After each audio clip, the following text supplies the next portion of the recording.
From castles positioned on crumbling cliffs to apartment blocks and toxic wastelands, join me as we check out the scariest cities built on the edge of the earth. With each city, we'll be raising the stakes as each one grows more and more precarious, starting with some canoe culture in Lagos, Nigeria. Living by the ocean sounds pretty fun, but in some places life on the water can be downright dangerous. On the very edge of Lagos is a partially floating community called Makoko that consists of 6 separate villages making up a gigantic slum. 4 of them are based on the water of the Lagos Lagoon on the east coast, and most of the structures here are built on strong stilts which keep them from collapsing into the dirty and polluted water. This community is squashed together with population estimates of up to 250,000 people. And I thought living in an apartment with 6 roommates was cramped. You have to navigate the slum on canoe and survive with little electricity and sanitation. Furthermore, the residents are particularly vulnerable to disease, and the slum faces incredibly high levels of maternal mortality and childbirth. But residents there have made the most of their watery home. The settlement has several general stores, churches, and a motel. It even used to be home to the Makoko Floating School, which was held up by recycled plastic barrels that float on the water and a triangular roof which kept the structure balanced. But this way of life is under threat. In recent years, Lagos has seen increasingly intense floods and rains that pose a threat to the whole city. Makoko's location on the water makes it particularly vulnerable, and there's dangers that rising sea levels caused by climate change will sink the entire slum into the ocean. Several buildings like the floating school have already collapsed, and in future decades the whole of Makoko might fade away forever, meaning it's literally on the current edge of the earth. Man, there's something eerily scary about knowing your city will eventually be sunk by the sea. Mother Nature is a cruel mistress sometimes. But Makoko isn't the only community that was built in a life-threatening location. We usually think of a city as a great sprawling metropolis with loads of buildings and bustling streets spread out over different neighborhoods. Yet Yanjin in China's Yunnan province is a busy city that's incredibly compact because the entire thing runs along the banks of the Hing River. Trying to fit an entire city on a handful of long winding roads sounds crazy. But incredibly, Yanjin has 450,000 residents, which for context beats the population of American cities like Orlando, New Orleans, and Honolulu. The residents are jam-packed in tall buildings along a stretch of just 3 miles, which sounds like a claustrophobic nightmare. But to make matters worse, the buildings also sit at the bottom of the steep Hing River Valley with cliffs rising sharply above them. The gap between the river and cliffside is just 100 feet wide in some places, making Yanjin the narrowest city in the world. But the residents face danger from both sides as they're constantly threatened by landslides and floods. In 2006, a 5.1 magnitude earthquake hit the larger Yanjin County, causing rocks from the cliffs to rain down on the city. Dozens were injured and at least 17 residents lost their lives. So since, timber and reinforced concrete has been used in construction to strengthen the buildings. But the city also succumbs to floods almost every year as the Hing River rises and bursts its banks. Many of the buildings are built on strong stilt-like columns which defend them from rising water levels, but according to one resident, the flooding causes major accidents and injuries on a yearly basis. So while the city looks beautiful, it sounds absolutely terrifying to live that close to the unpredictable river and the crumbling cliffs above. Talk about double trouble. Let's move from the bottom of a valley to the highest heights. My cousin Dave likes to force me to go on long hikes up steep mountains, and I always feel like I'm at the edge of the earth when looking down at the landscape below. But I think I'd be way too scared to actually live up there in a hilltop city like this. High above Italy's Lazio region sits Civita Bonareggio, a medieval town from the 7th century BCE that's built on top of volcanic rock. At an elevation of over 1,400 feet, the city literally rises above the clouds, and it's only accessible on foot via a 980-foot-long bridge. Previously, you had to travel up a series of steep cliffside paths on a donkey to a main gateway that was accessed through a tunnel carved into the rock. But due to continuous landslides over the ages, the modern footbridge was built in 1965. Still, although the route into town isn't as treacherous as it used to be, living there is still incredibly dangerous. See, the top layer of the hill is composed of soft rock made from volcanic ash called tuff that's incredibly susceptible to erosion. So centuries of rainfall has caused landslides that have slowly eaten at Bonarejo, and experts believe the entire town is now just a third of its original size. The entire plateau is in constant danger of a total collapse, and because it lies on such shaky ground, Bonarejo is known as La Città che muore, which translates to the dying town. It's widely acknowledged that one day the city will crumble entirely. But a population of 12 residents still call it home, and as it's a UNESCO World Heritage Site, up to 1 million people visit the city every year. But sadly, scientists say nothing can prevent its inevitable collapse, marking it down as a soon-to-be lost edge of the earth that will one day die completely. Speaking of death, a city inside a volcano sounds pretty fantastical, right? Like something out of a scary storybook. Well, while Aogoshima Village isn't technically a city, the Japanese hamlet is located on an active volcano over 220 miles from the capital Tokyo. Aogoshima's crater has a circumference of 3.3 miles, and incredibly it houses the village's 200 residents and another smaller active volcano called Maruyama. The locals are pretty much cut off from the rest of the world because there's no internet connection or phone signal on the island. In fact, on the 2.3 square miles of land, only one store, 3 bars, and 1 post office fulfills the needs of its residents. And if either of the nearby volcanoes do erupt, they're all pretty screwed. If an ash cloud chases you here, there's nowhere to run away to. And Aogoshima has had temper tantrums before. It last erupted in 1785, and it took around 140 lives, which halved the island's population at the time. Even today, there's no airport, so to escape and get to the nearest landmass, you'd have to make the 3-hour, 50-mile journey from Aogoshima to Hachijojima by boat. So while this luscious oasis may be some people's idea of paradise, the feeling of being trapped on a deadly island like this makes my skin crawl. I'm happy to risk sunburn while on vacation, but getting burnt alive by lava is a step too far. Now picture a place where the danger isn't just from the earth beneath you, but the freezing air above.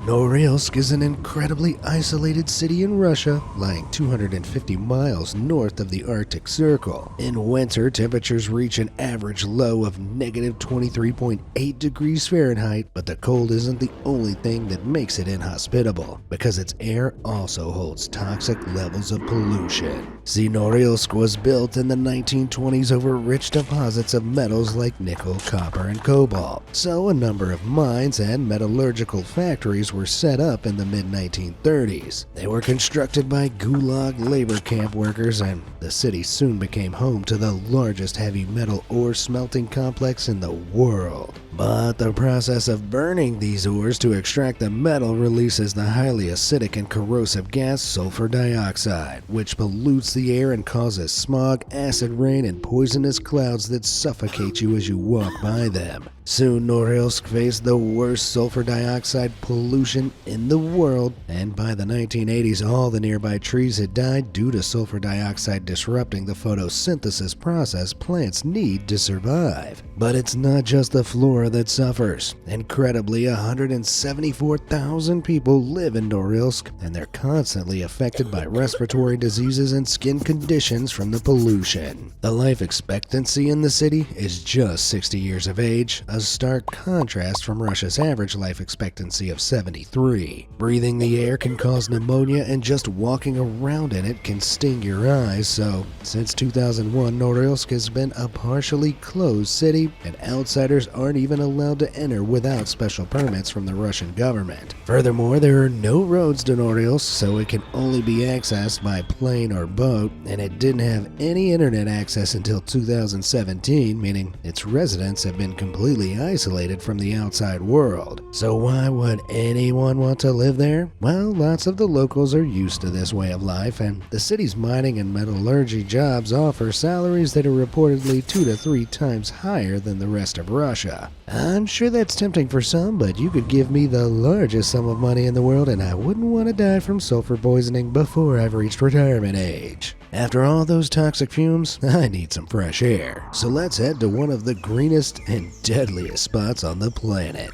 Journeying to the edges of the earth through the jungle calls for a lot of planning and a pack stuffed with sunscreen, bug spray, and machetes. But Iquitos in Peru is one of the only cities that requires a similar amount of thought for tourists, because it lies in the middle of the Amazon rainforest. Located 2,300 miles from the Atlantic Ocean and 640 miles from Peru's capital Lima, Iquitos is the largest city in the world that can't be reached by road, and the only way to get there is an airplane or 5-day boat trip. It sits just 78 miles downstream of the 2 main tributaries of the Amazon River, so the location couldn't be wilder. But around 500,000 people live in Iquitos, and the bustling city is complete with museums, a cathedral, and modern streets. Still, rainforest life lingers in the background. The city's infamous markets stock meat from alligators, leopards, sloths, and other products from exotic creatures for sale. Furthermore, by the Italia River, you'll find Lower Belen, a neighborhood hosting homes and markets made of wood, palm leaves, and corrugated iron. From December to May, the rainy season raises the water levels and floods the river here, transforming the shantytown into an Amazonian Venice. As a result, its buildings sit on stilts so it can continue to function like a regular neighborhood with shops and hospitals that are accessed by canoe. This must be second nature to Belen's 7,500 residents, but God knows I'd be scared stiff of the creatures hiding in the water. Still, if this isn't wild enough for you, lots of companies in Iquitos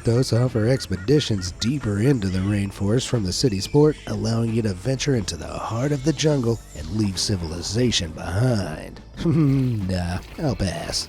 From Amazon swamp to mountain heights, the ancient monasteries of Thessaly, Greece are designed to separate their monks from society, and they're about as close to heaven as you can get. These religious buildings are situated on giant columns of rock known as the Meteora, ranging from 1,000 to 1,800 feet tall. Talk about high praise. But why are there a bunch of monasteries here in the first place? Well, worship on top of natural columns dates back to Europe and Asia in the 5th century AD, when Christian monks known as stylites would live atop pillars full time. They believed that by becoming hermits, they'd avoid the earthly temptations on the ground below, and this would allow them to achieve the spiritual salvation of their souls. At Meteora, Orthodox Christian monks started moving in and settling down around the 11th century AD, with 24 monasteries to choose from at the height of its popularity. As you can imagine, before the invention of U-Haul, shifting building materials and the monks' belongings to the top was pretty difficult. But the monks got it done by inserting beams into the rock before using nets and rope ladders to ferry supplies up the columns. Surprisingly, around 50 nuns and 17 monks still live in isolation within the 6 remaining active monasteries, although they're much more likely to be disrupted by curious tourists who scale the Meteora with modern cable cars that have been installed for easier access. But the monks aren't allowed to use them to pop down to the local Mickey D's when they get hungry, and they usually have to rely on visitors to send up food, water, and clothing to help them survive. Plus, they're constantly exposed to bad weather and high winds which threaten to blow them off the columns entirely.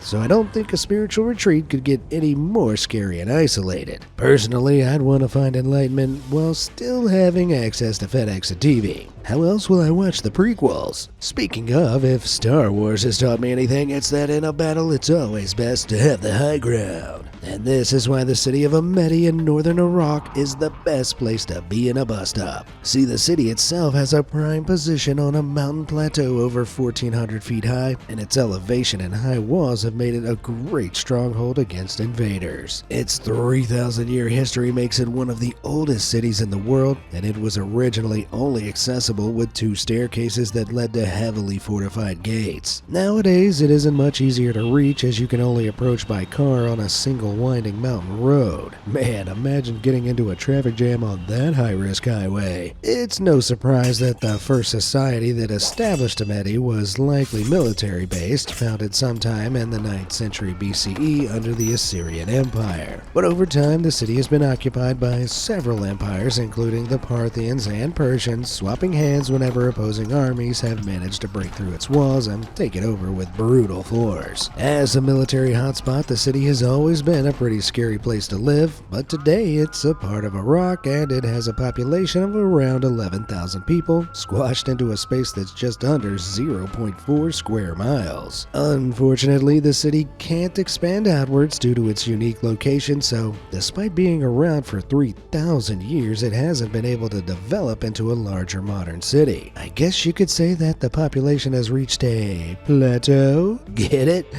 To be honest though, that's probably for the best. Living in those ancient cliffside houses already looks terrifying and claustrophobic, so just imagine that space covered in skyscrapers and apartment blocks. It'd definitely ruin the city's natural beauty and give anyone a fear of heights. Oh, let's get away from all that vertigo and move on to claustrophobia as we head underground. Unless you're a rabbit, living in a hole in the ground probably doesn't sound very appealing. But in the ancient Cappadocia region of Turkey, people have lived and carved out caverns under the surface for thousands of years. Anatolia is a peninsula situated on a plateau north of the Taurus Mountains, And it's famous for its tall spires of rock that are affectionately known as fairy chimneys. This alien landscape was formed around 14 million years ago when volcanic eruptions ejected ash over the area, which then solidified into soft tuff. Then more eruptions coated the tuff in lava, which consolidated into a layer of hard basalt rock. As wind and rain ate away at the ground over millions of years, the tuff began to erode. But because basalt is slower to erode, the areas topped with the harder rock remained, creating pillars with mushroom-like basalt caps. Some of these giant pillars are an impressive 130 feet tall, and unbelievably, some people have set up homes inside them. The area is believed to have been inhabited since 1200 BCE when it was ruled by an ancient civilization called the Hittites. They dug out homes in the fairy chimneys, and when they came under attack, they started digging tunnels and caves in the ground underneath them to hide from invaders. Over thousands of years, different civilizations expanded on these tunnels, including early Christians who used them to escape capture by the Romans in the 1st century AD. This resulted in the creation of a giant man-made cave network called Derinkuyu that is 11 levels deep with 600 entrances and room for up to 20,000 people. As the underground city was built, each civilizations also carved new homes, stables, and monasteries into the fairy chimneys on the surface that were directly connected to the tunnels below. But unlike the long-abandoned cave system, these homes are still populated by some of Cappadocia's modern inhabitants. The ancient structures contain hand-carved rooms that measure up to 14 feet wide and 10 feet high, resulting in pretty sizable homes. Furthermore, large hotels and restaurants also exist inside some cave areas, with all the mod cons needed for contemporary life. Today, the structures are UNESCO protected sites, and carving out more of the rock is prohibited, so extending your cave house is a big no-no. But you can buy yourself a property in an ancient fairy chimney and live just like the Hittites thousands of years ago. I just wonder what the real estate situation is like. Does a cave room with more holes fetch higher prices? Or is the cave at the highest peak considered a luxury penthouse? Regardless, living in the chimneys can actually be pretty dangerous. Climbing up hundreds of stone steps to get home is a freaky prospect. Furthermore, the volcanic tuff in the area is still eroding over time, and in 2024 an uninhabited fairy chimney completely collapsed, destroying the home inside it. So from slippery steps to collapsing ceilings, life there can be pretty scary, and I'd hold off moving for now. Everyone likes taking pictures while on vacation, and if you're looking for a place to take some spectacular selfies, then you've hit the jackpot here. But you should mind your step as you lean back to take your picture because it could cost you your life. See, Castellfollit della Rocca is a striking city that sits 164 feet high on a narrow cliff in Girona, Catalonia. The buildings feel dangerously close to the cliffside, and at around half a square mile in width, getting from one side of this compact city to the other is like a tightrope walk. Talk about being caught between a La Rocca and a hard place, am I right? The cliff itself is made from volcanic rock, and it was slowly eroded into a ridge by the Fluvia and Toronel rivers that run on either side of the formation. The city itself is believed to have been built between the 11th and 13th centuries, and the majority of the medieval houses are made out of volcanic rock dug up from the cliffside. But around 1,000 people still inhabit the heavy metal homes, and De La Rocca has become affectionately known as the Hanging Town due to its precarious location. Just imagine trying to navigate this neighborhood after a night of drinking.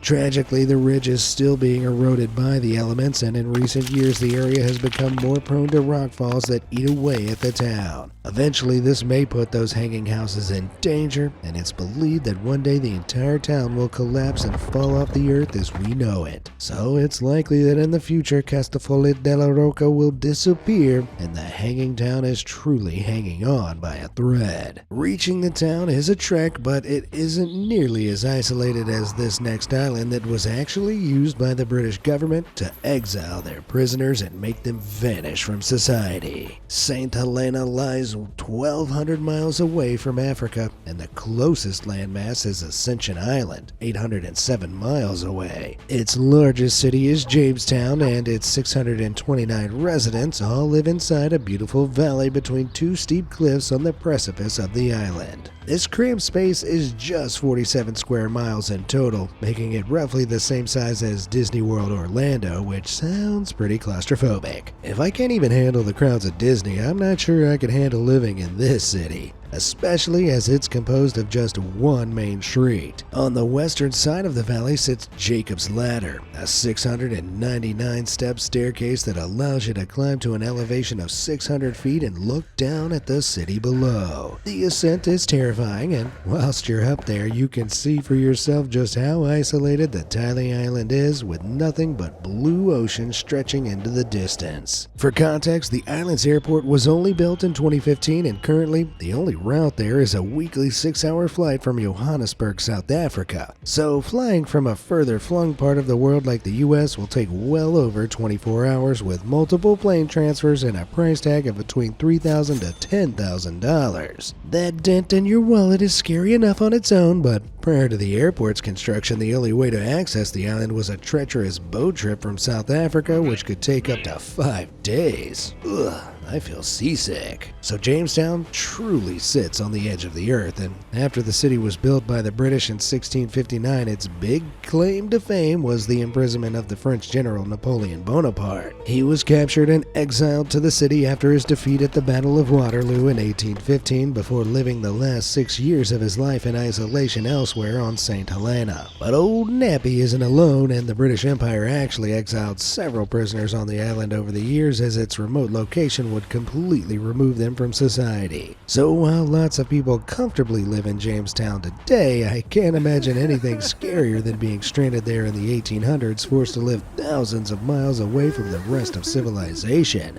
Yikes. Most cities are known for their famous buildings, monuments, and landmarks, but some places boast more frightening attractions, like giant waterfalls churning through the city center. Furong Town in the Hunan province of China is home to a cascading waterfall with buildings and homes built right on top of it. This 130-foot wide and 200-foot long fall is at its calmest a gently flowing aquatic marvel. However, when heavy rains hit the region, a rush of fast-streaming water can cause it to overflow, and if I lived in one of the buildings on top of that cliff, I'd be completely terrified by the water thundering past my window. But the waterfall is actually pretty safe, and thankfully, Furong has stood on its banks for over 2,000 years without collapsing into the falls. However, it isn't the only real-life Rivendell, and the town of Schaffenhausen in Switzerland borders on one of Europe's largest waterfalls, the Rhine Falls. The monstrous falls reach heights of over 75 feet and a width of nearly 500 feet, allowing over 21,000 cubic feet of water to spill over its vast edges. But unfortunately, this leads to incredibly strong currents in the Rhine, and swimming or falling in the river as it runs through Schaffenhausen is so dangerous that it regularly leads to fatalities. Furthermore, heavy rainfall exacerbated by climate change has resulted in increased occurrences of flooding at the falls, leading to infrastructure damage in the town. Of course, Schaffenhausen's government continuously constructs new and improved buildings and defenses to avoid inland flooding, but the constant flood risk has stunted the town's development, preventing it from growing over the decades. That might be for the best, though. If these small towns developed into much larger modern cities with skyscrapers, it'd be pretty scary. I know if I lived 50 floors up, perched right on the edge of the waterfall, no amount of flood defense could convince me I was safe. Now, you might look at this beautiful Spanish city and think, what's so scary about this? But don't let its romantic appearance deceive you. Ronda is a town built on hideous heights and a horrifying history. You see, at 2,300 feet above sea level, the town rises above the clouds and fog, and it's perched on a giant gorge called El Tajo in the vast Serrana de Ronda mountain range. The Puente Nuevo Bridge connects the two halves of this city, 322 feet above the ground below, and while the resulting view is definitely gorgeous, I'd feel completely stuck up there. In the past, the defensive walls of the city and its impenetrable gorge made it an important stronghold. In fact, it was one of the last parts of Andalusia to be taken from the Islamic population during the Catholic conquest of Spain in 1485. However, this cutoff location wasn't great for travelers passing through Ronda because it also meant that it's historically had a problem with bandits. The isolated city was the perfect place for highwaymen to rob unsuspecting travelers on their way to the city, as the victims would have nowhere to go for help. In fact, in the 19th century, an entire gang of bandits known as the Seven Asiha Boys operated in this area and violently robbed vulnerable people traveling to Ronda. The city's relationship with violence is also clear through its title as the birthplace of modern bullfighting, as the current version of the blood sport was established there in the 18th century. So while Ronda's remote location and elevation offer beautiful views, in the past it was a very violent place to visit. A trip that involves dodging gangs of dangerous criminals before checking out one of the most bloodthirsty sports in modern history doesn't sound like my idea of a relaxing vacation. Living on the edge of the earth can be pretty scary, but if you had to move to one of these isolated cities, which one would you pick? Let me know in the comments below, and thanks for watching.